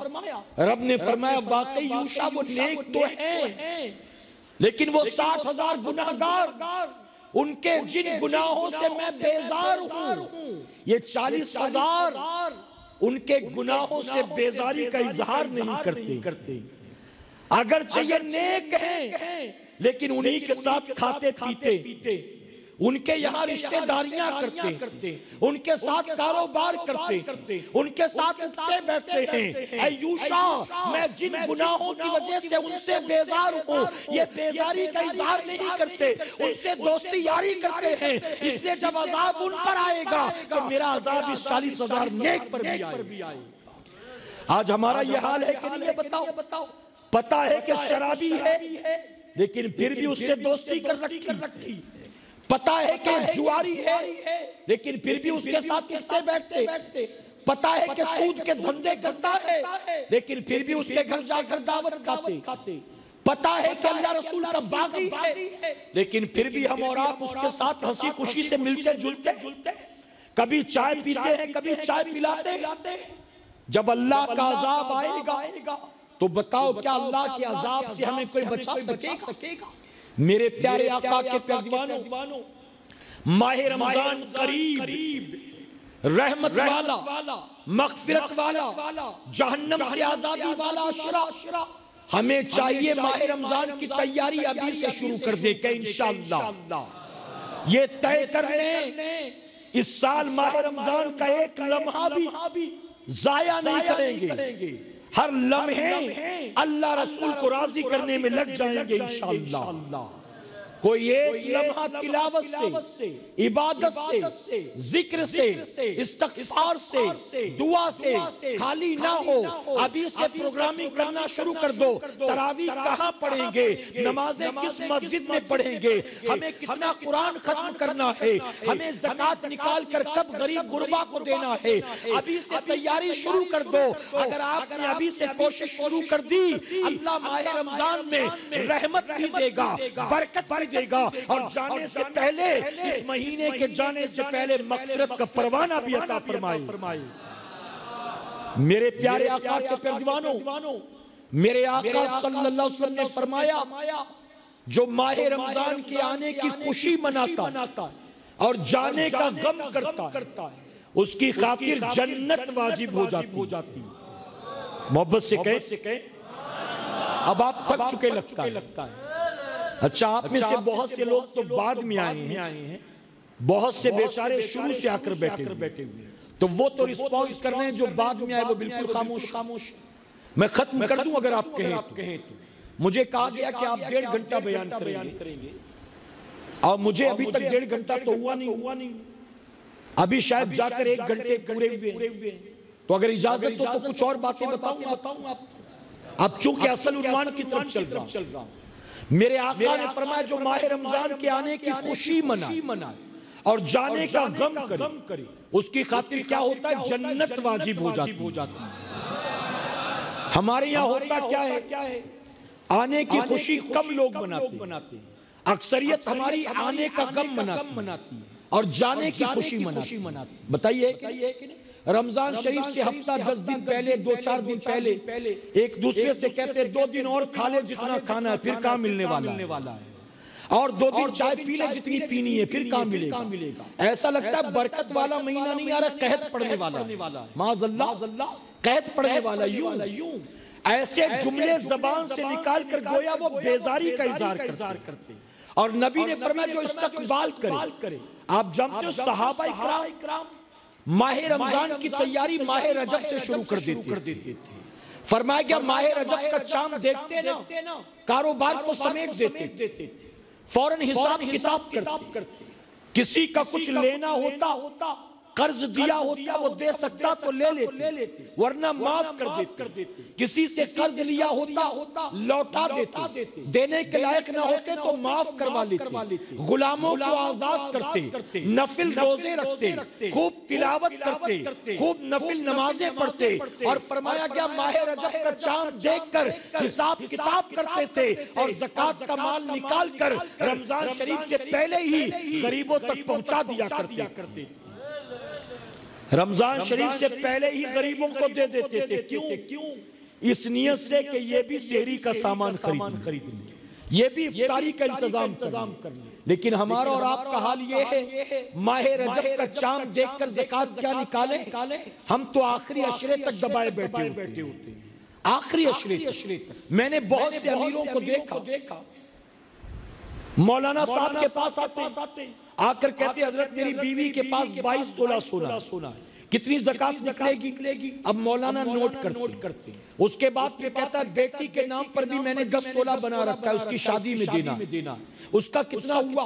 मौलाना वो भी नोट करते हैं। फिर कहता है मेरी दुकान में तकरीबन 2-2.5 लाख का माल, मौलाना वो भी नोट करते। फिर लिखता है मार्केट से भी 8-10 लाख आना बाकी, मौलाना वो भी नोट करते। उसके बाद कहता है बैंक में मेरे कुछ 50-60 हजार रखा होगा, मौलाना वो भी नोट करते। अब वो सब कुछ नोट कराता है। मौलाना साहब सोचते हैं कि अब इसकी ज़कात तो हजारों में निकलेगी, हमारे मदरसे को भी कुछ ना कुछ तो देगा जरूर। वो बैठकर बेचारे पूरा हिसाब करते, और जब पूरा हिसाब हो जाता तो कहता मेरे ऊपर 40 लाख का कर्जा भी है, 40 लाख का कर्जा भी। अब बताइए कितना निकालूं? तो मौलाना कहते हैं अब तुझे कुछ नहीं निकालना है। उसकी वजह कि तेरे पास जितनी जमा पूंजी उससे तो ज्यादा कर्जा है तेरे ऊपर, अब कुछ नहीं निकालना। तो हमारी कौम का हाल ये हो गया कि साल में एक बार ज़कात निकालना पड़े तो भी कोशिश होती है कोई ऐसा रास्ता मिल जाए कि इसको देना न पड़े, ये भी अपने ही घर में रह जाए। बताइए गलत तो नहीं कह रहा हूं? जबकि मेरे प्यारे आका के पैगंबरों दिल पर हाथ रखकर बताओ, हम जब माँ की कोख से पैदा हुए थे जमीन पर तो इतने मोहताज थे कि शर्मगाह छुपाने को एक कपड़े का टुकड़ा भी हमारे पास नहीं था। आज अगर प्लॉट है, आज अगर खेत है, आज अगर फैक्ट्री है, आज अगर गाड़ी है, आज अगर बैंक बैलेंस है, आज अगर हमारे पास सब कुछ है, तो यकीनन ये सब मेरे रब ने अता फरमाया है। अच्छा, ये लाखों देने के बाद अगर अल्लाह फरमाता कि बंदे रमजान शरीफ में हिसाब किताब करना 50 तेरा 50 मेरा, तो देते कितनों को तो हार्ट अटैक आ जाता कि यार मेरे पास इतना लाख है, इतना अल्लाह को देना पड़ेगा, इतना मदरसे में दूं, यतीम खाने में दूं, बेवा को दूं, गरीब को दूं। उस ये सोच कर उसकी आधी जान हो जाती। अल्लाह ने सब कुछ देकर ये नहीं कहा 50% देना, 40% देना, 30% देना, 10% देना, 5% देना है। अरे 100 रुपया देकर रब ने फरमाया 2.5 रुपया मेरे नाम पर खर्च कर दे। अगर 100 लेने के बाद हम 2.5 भी खर्च ना कर सके, हमसे बड़ा कोई बकील होगा? अरे कारून से कहा गया था तुझे 10% देना, तो कारून ने 10% पर बगावत की थी, हम तो 2.5% पर बागी बने बैठे हुए। 2.5% भी सही से निकालने को तैयार नहीं। मैं जिम्मेदारी के साथ कहता हूं अल्लाह के घर में मौजूद हर भाई अपनी कमाई का सिर्फ 2.5% निकाले और गरीब भाई को दे दे, गरीब बहन को दे दे।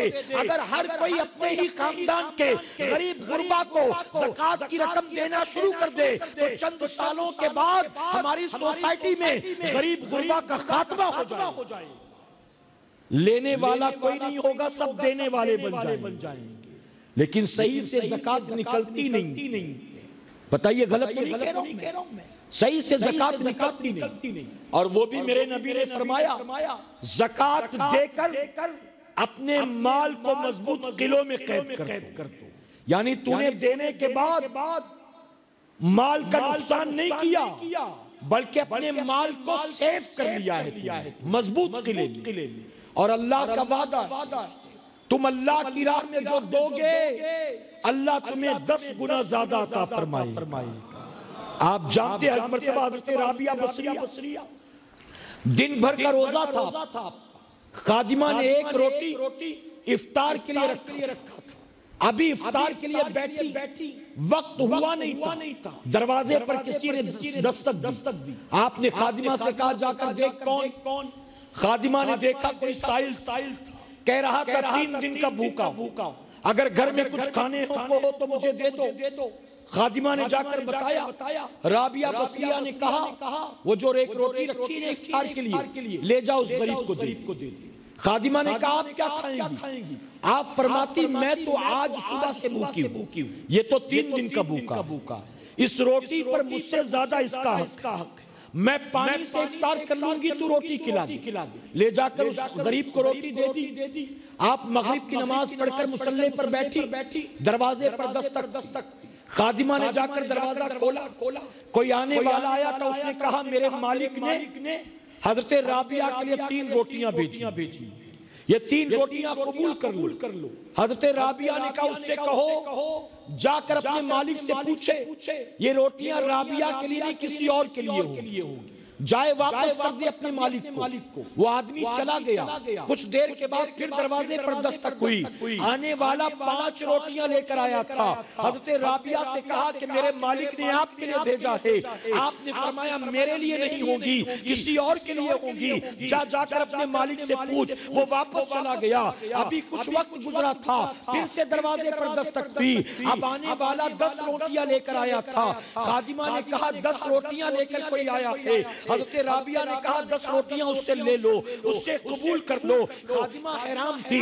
3 आई तो लौटा दिया, 5 आई तो लौटा दिया, 10 आई तो रख लिया। आखिर बात क्या है? तो जानते हो क्या जवाब दिया? हज़रत राबिया ने कहा मेरे रब का वादा है जो मेरी राह में 1 खर्च करता है अल्लाह 10 गुना देता है। अरे मैंने 1 रोटी दी थी तो 3 कैसे मिल सकती है, 5 कैसे मिल सकती है? जब 10 आई तो मैं समझ गई ये 10 मेरे मौला ने मुझे भेजा। ये यकीन होना चाहिए, ये कामिल यकीन होना चाहिए अपने रब की जात पर। इसलिए जब बात आए ज़कात की तो हर मुसलमान की एक कोशिश हो, अगर 2-4 हजार ज्यादा जाता है तो जाए, लेकिन 5 पैसा भी ज़कात का मेरे पास बचने न पाए। क्या इंशाअल्लाह अगर दोगे तो क्या होगा? आका फरमाते माल को मजबूत किलो में कैद कर दो, और अगर नहीं दोगे तो क्या होगा? हुजूर फरमाते ये जो चोरियां होती, ये जो तुम्हारे मालों का नुकसान होता है, ये जो कभी आग लग जाती, ये कभी जो सैलाब आता है, ये जो मालों का नुकसान है, नबी फरमाते सही तौर पर ज़कात न देने की वजह से, न देने की वजह से कभी 25,000 का मोबाइल चोरी हो जाता है, कभी दुकान का गल्ला चोरी हो जाता है। ये क्या है? ये ज़कात सही तौर पर न देने की वजह से। और मैं अपना तजुर्बा बताऊं आप बॉम्बे के एक इलाके में जहां कपड़े की मार्केट में एक दिन आग लग गई। हर आदमी परेशान, अपना माल लेकर यहाँ वहाँ भाग रहा है। फायर ब्रिगेड को फोन कर रहे, लोग अपनी दुकान की आग बुझाने की, दुकान को बचाने की कोशिश कर रहे। उन्हीं के दरमियान एक हाजी साहब इत्मीनान से जाकर बाहर खड़े। लोग कह रहे थे हाजी साहब इस परेशानी में भी इतना मुतमईन, आपको टेंशन नहीं, आग लग गई पूरी मार्केट में, आपकी दुकान भी जलकर खाक होगी। हाजी साहब ने कहा मुझे अल्लाह की जात पर भरोसा है, मैंने कभी ज़कात का 4 आना भी खाया नहीं है। मैंने 1-1 रुपया निकाल कर दिया है। मेरे माल की हिफाजत फायर ब्रिगेड वाले नहीं, मेरा परवरदिगार करेगा। यकीनन मार्केट में आग लगी, आसपास की दुकानें जल गई, लेकिन जिसको अल्लाह की जात पर भरोसा था और जिसने ज़कात 1-1 पैसा निकाला था, अल्लाह ने उसके माल और दुकान की हिफाजत फरमाया। आज पूरा लहलहाता खेत बर्बाद हो जाता है। बताइए है कि नहीं? क्यों फसल बर्बाद हो जाती? कभी बारिश आ गई तो बर्बाद, कभी बारिश ना आई तो बर्बाद। ये तुम्हारे मालों का नुकसान क्यों है? नबी ने फरमाया ज़कात सही तौर पर न देने की वजह से। और ये भी याद रखो सहाबा माह रजब ही में ज़कात निकालते थे। आखिरी अशरे तक का इंतजार मत करो मेरे भाई। लोग सोचते अभी दे दूंगा तो 1 के बदले 10 मिलेगा, रमजान में दूंगा तो 1 के बदले 70 मिलेगा, तो रमजान में दूंगा। मैं कहता हूँ 1 के बदले में 70 की लालच में ज़कात निकालने के लिए रमजान शरीफ का इंतजार मत करो। बेवाओं की मदद के लिए, यतीमों की मदद के लिए, गरीबों की मदद के लिए, कमजोरों की मदद के लिए, बीमारों की मदद के लिए अभी से ज़कात निकाल कर उन तक माल पहुंचा दो कि कम से कम मेरे घर में सहरी इफ्तार का सामान आ गया, ये गरीब भी अपने घर में सहरी इफ्तार का इंतजाम ले आए। मैं कहता हूँ तुम रमजान से 2 महीने पहले भी दे दोगे, अल्लाह के खजाने में कोई कमी नहीं है। अरे रमजान में 1 के बदले 70 अल्लाह सबको देता है। अल्लाह तुझे रजब में भी 1 के बदले 70 अता फरमाएगा। उसके खजाने में कोई कमी आएगी? तुम मदद की नियत से दो, तुम मदद की नियत से। मेरे प्यारे आका के प्यारे दीवानों, एक चुभती ही बात अर्ज करना चाहूंगा। इजाजत है आपकी? थके तो नहीं आप ही के गुजरात के किसी इलाके का वाकया। मैं इलाके का नाम नहीं लेता, लेकिन बात गुजरात की। किसी साहब ने बताया कि हजरत मदरसे से फरागत के बाद एक आलिम साहब हमारी मस्जिद में आए इमामत के लिए, और पूरी जिंदगी इमामत की, यहां तक कि हमारी मस्जिद में बूढ़े हो गए। जब उनकी 60 साल की उम्र हुई, आंख कमजोर हो गई, आंखों से दिखना कम हो गया। उन्होंने डॉक्टर को दिखाया तो डॉक्टर ने ऑपरेशन लिख कर दिया कि आपकी आंख के इलाज के लिए ऑपरेशन करना पड़ेगा, और जिस ऑपरेशन का खर्चा 60,000 होगा। अब 60,000, 6,000 तनख्वाह वाला इमाम 60,000 कहां से लाए बेचारा? सदर साहब के पास गया, सेक्रेटरी के पास गया, उसने कहा आंख की ऑपरेशन पे 60,000 रुपए लगेंगे, मुझे एडवांस दे दो या कर्जा दे दो, कुछ मदद कर दो। तो मस्जिद वालों ने अपनी मस्जिद के उस इमाम की आंख के ऑपरेशन के लिए गांव से लेकर बंबई तक चंदा किया। हमारी मस्जिद के इमाम साहब की आंख का ऑपरेशन, कुछ मदद कर दो। किसी ने 500, किसी ने 200, यानी पूरी दुनिया से भीख जमा की तो मस्जिद के इमाम की आंख का ऑपरेशन करवाया। और जब 3 महीने के बाद मुहर्रम का महीना आया तो गांव वालों ने मिलजुल कर 3 लाख का ताजिया निकाला। ये फैक्ट है, ये ग्राउंड रियलिटी। अरे वो जो जवानी से बूढ़ा हो जाए तुम्हारी इमामत करते करते उसको जरूरत पेश आए तो उसको भीख की खातिर हाथ फैलाना पड़े। और जब मुहर्रम का महीना आए तो तुम जिक्र हुसैन के नाम पर, ताजियादारी के नाम पर, ढोले तमाशे के नाम पर, मेले रेले के नाम पर लाखों खर्च कर देते हो। आज हमारी कौम का पैसा गलत जगह पर वेस्ट हो रहा है, और जो हकदार लोग हैं वो ट्रैफिक के सिग्नल पर भीख मांग रहे हैं। गलत तो नहीं कह रहा हूं मैं। आज सुन्नी जितना पैसा डेगों पर खर्च करता है, अगर साल भर वो जमा कर ले तो क्या हमारे अस्पताल नहीं बन सकते? हमारे स्कूल नहीं बन सकते? आज हमारी बच्चियां अगर स्कूल में स्कार्फ पहनकर आना जाना चाहती हैं तो उन पर पाबंदी है। सिर्फ स्कूल पाबंदी नहीं लगाता, बल्कि हाई कोर्ट भी मना करता है कि मुसलमान लड़कियों को हिजाब पहनकर स्कूल कॉलेज में आने जाने की इजाजत नहीं है। ऐ मुसलमानों, अब भी नहीं जागोगे? अगर काश हम मुसलमानों के अपने स्कूल होते तो हमारी बच्चियों को आखिर गैरों की झिड़कियां क्यों सुननी पड़ती? लेकिन हमारा पैसा फिजूल तो बर्बाद होगा।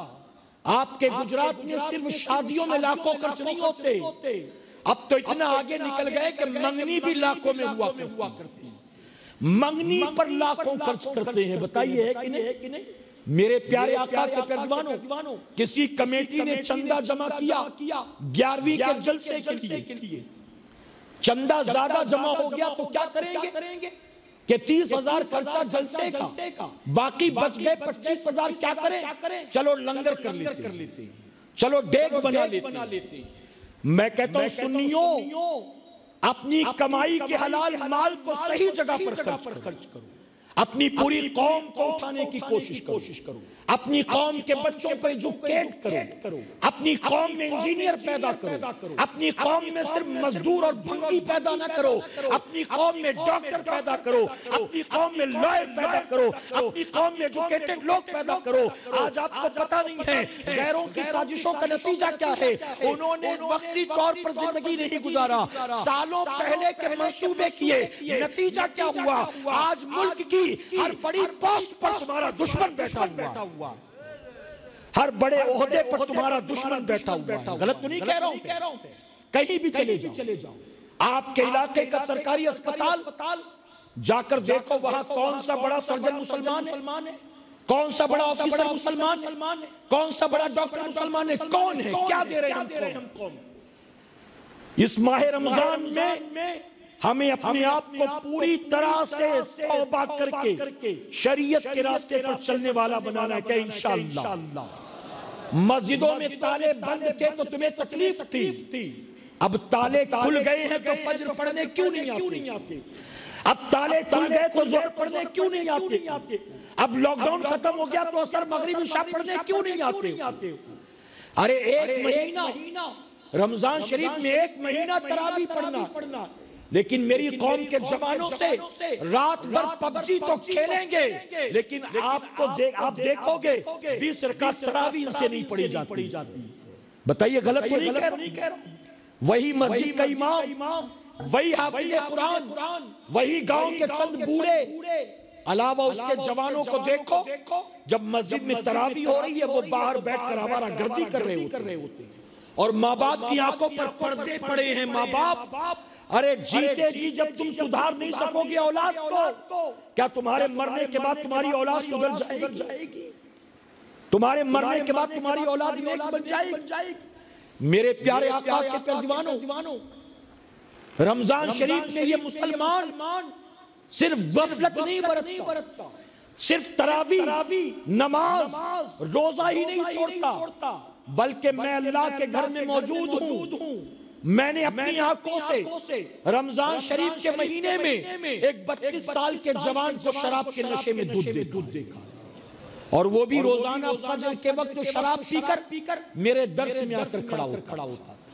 फजर के वक्त शराब पीकर, जरा सोचो, जब रमजान में भी मुसलमान शराब पिएगा, रमजान में भी मुसलमान आईपीएल देखेगा और नमाज़े ज़ोहर असर को कज़ा करेगा, जब मस्जिद से हय्या अलस सलाह, हय्या अलल फलाह की आवाज आएगी और वो घर में बैठा टीवी सीरियल देख रहा होगा, तो क्या बताओ अल्लाह ऐसी कौम को इज्जत अता करेगा? ऐसी कौम को अल्लाह वक़ार अता करेगा? जानते बुजुर्ग ने बड़ी प्यारी बात की। बुजुर्ग फरमाते, हिंदुस्तानी मुसलमानों, अगर तुम चाहते हो अल्लाह तुम्हें वही इज्जत दे जो इज्जत अल्लाह ने गरीब नवाज को दिया था, तो उसके लिए क्या करना होगा? फरमाते, जिस दिन नमाज़े फजर में तुम्हारी मस्जिद में इतना मजमा आ जाएगा जितना जुमा की नमाज पढ़ने आता है, अल्लाह उसी दिन तुम्हें वो इज्जत अता कर देगा। लेकिन हम तो जुमा की 2 रकात पढ़ने वाले लोग हैं, हम तो शबे बारात में 6 नफिल पढ़ने वाले लोग, हम तो माह रमजान में चंद रकात पढ़ने वाले लोग। मेरे प्यारे आका के प्यारे दीवानों, रमजानुल मुबारक में अल्लाह ने दिन का रोजा फर्ज फरमाया और रातों का क़याम सुन्नत। यानी हर आकिल बालिग मुसलमान मर्द औरत को माह रमजान में हर दिन का रोजा रखना है। 29 तारीख को तो 29 रोजा, 30 दिन हो तो 30 रोजा, बिला शरई उज़्र के रोजा माफ नहीं है। आज गर्मी ज्यादा है तो क्या रोजा माफ है?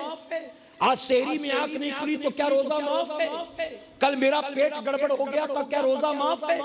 आज सुबह से सर में दर्द है तो क्या रोजा माफ है? नहीं, सुनो, फरमाया गया जो बिला शरई उज़्र के रोजा न रखे, अगर इस्लामी हुकूमत तो उस बंदे को कैद में डाल दिया जाए। 3 दिन 3 रात उसको कैद में रखो, अगर बाज आ जाए तौबा करे तो आजाद कर दो, और अगर ना माने तो फिर उसको कत्ल कर दिया जाए। यानी जो बिला शरई उज़्र के रोजा न रखे, शरीयत ने उसको कत्ल करने का हुक्म दिया है। आज हट्टे कट्टे घूम रहे बिना रोजे के। औरतें रोजा नहीं रखती।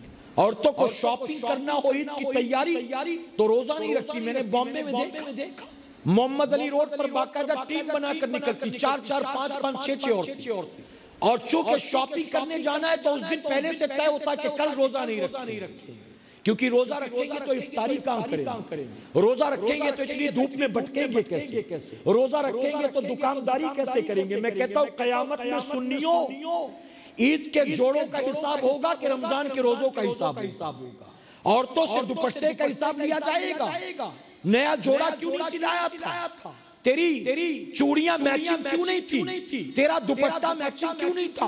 तेरी सैंडल मैचिंग क्यों नहीं थी? क्या कयामत के दिन यह सवाल किया जाएगा? नहीं, कयामत के दिन हमसे रोजों का सवाल होगा, नमाजों का सवाल होगा, तिलावत का सवाल होगा, ज़कात का सवाल होगा, तरावी का सवाल होगा। अगर हम ये अदा करेंगे अल्लाह जन्नत देगा, और अगर नहीं करेंगे तो कयामत में अल्लाह की पकड़ से हमें कोई बचा नहीं सकता। मैं उम्मीद करता हूं मेरी ये सारी बातें आपकी समझ में आई, अमल करेंगे इंशाअल्लाह। बिला शरई उज़्र के रोजा नहीं छोड़ना। तरावी की नमाज जैसे मर्दों के लिए सुन्नत मौक़िदा, वैसे ही औरतों के लिए भी सुन्नत मौक़िदा। आई बात समझ में? जिन दिनों में औरतें रोजा रखेंगी उन रातों में औरतों को भी तरावी पढ़ना है। 20 रकात उनके लिए भी सुन्नत। मर्द के लिए जमात है, औरत के लिए जमात नहीं, वो अकेले। मुझे ताज्जुब होता है, आपके यहाँ 12 मस्जिदें तकरीबन और 12 मस्जिदों में 2 ही में खत्म कुरान होता है। बाकी जगहों पर मैंने सुना कि अलम तरा कैफ से तरावी सुनाई जाती, फिर भी पढ़ने को तैयार नहीं।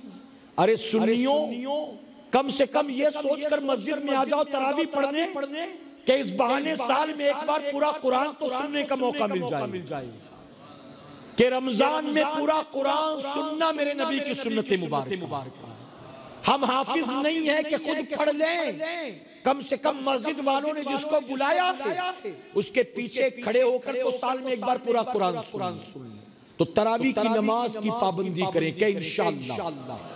और रमजान शरीफ में जब नमाज शुरू करें तो ये तय करके कि मौला अब रमजान ही का नमाजी नहीं रहूंगा, पूरी जिंदगी तेरे सजदे करूंगा इंशाअल्लाह। अल्लाह अपने हबीब पाक के सदके हमें आपको सबको कहने सुनने से ज्यादा अमल करने की तौफीक अता फरमाए। दरमियान गुफ्तगू मुझसे जाने अनजाने में कोई गलती खामी रह गई, आप सबको उलमा इकराम को सादात इकराम को गवाह बनाकर सच्ची तौबा करता हूँ। अल्लाह मेरी तौबा कबूल फरमाए और हमारी आज की इस महफिल पाक को मेरा करीम क़यामत में हमारे लिए, हमारे वालिदैन के लिए बख्शिश और निजात का जरिया बनाए।